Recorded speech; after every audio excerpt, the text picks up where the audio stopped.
স্টককে অনেক বেশি ভয় পাই, তার কারণ হচ্ছে আমরা আমাদের আশেপাশে যারা লোকজন আছে তারা আমাদেরকে বলে দেয় যে আমরা কতদিন বাঁচব।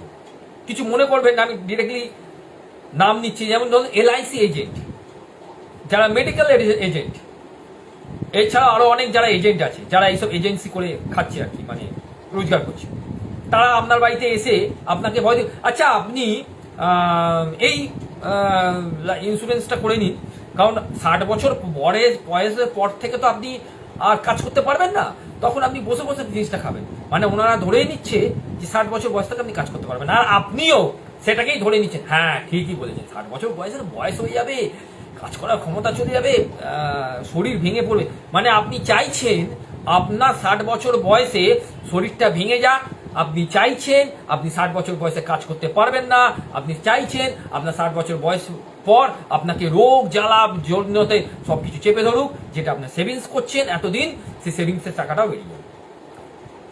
তো আপনি তো নিজেই চাইছেন, আপনি তাদেরকে বলতে পারছেন না যে আপনি আমার লাইফের প্রেডিকশনটা করছেন কিভাবে।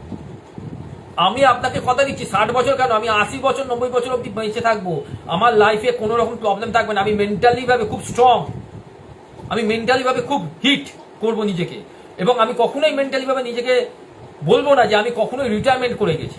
আমার রিটায়ারমেন্টটা তখনই হবে যখন আমি চোখ বুঝবো, অর্থাৎ আমি আমার মৃত্যু আমার রিটায়ারমেন্ট।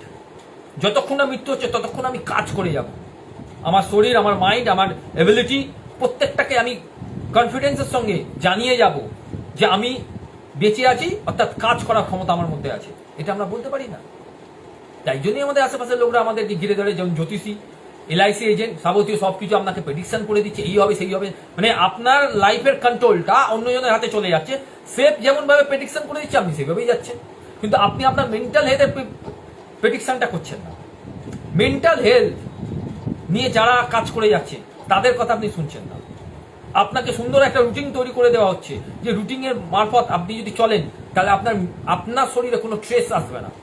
আপনি যে টাকাটা এলআইসিতে জমাচ্ছেন, যে টাকাটা আপনি ভাবছেন যে আপনার বয়সকালে আপনাকে কে দেখবে, সেই টাকাটা আপনাকে দেখবে, সেটা তো নাও হতে পারে। আপনি অ্যাক্সিডেন্টে মারা গেলেন, তারপর আপনার টাকাটা কি হলো, আপনার পরিবার নিয়ে নিলো, আপনি স্বর্গ থেকে এসে দেখবেন যে আপনার সেই পরিবার ভালো আছে কি স্বর্গে আছে, কেউ বলতে পারবে?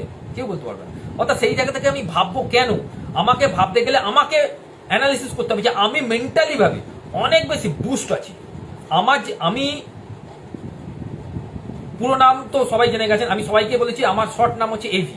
এভি বলেই আমাকে সবাই ডাকবেন, খুব সুন্দর লাগে শুনতে, ছোট নাম এভি। এবং সেই ছোট নামের মধ্যে আমি আপনাদের বলতে পারি যে কিভাবে আপনি নিজেকে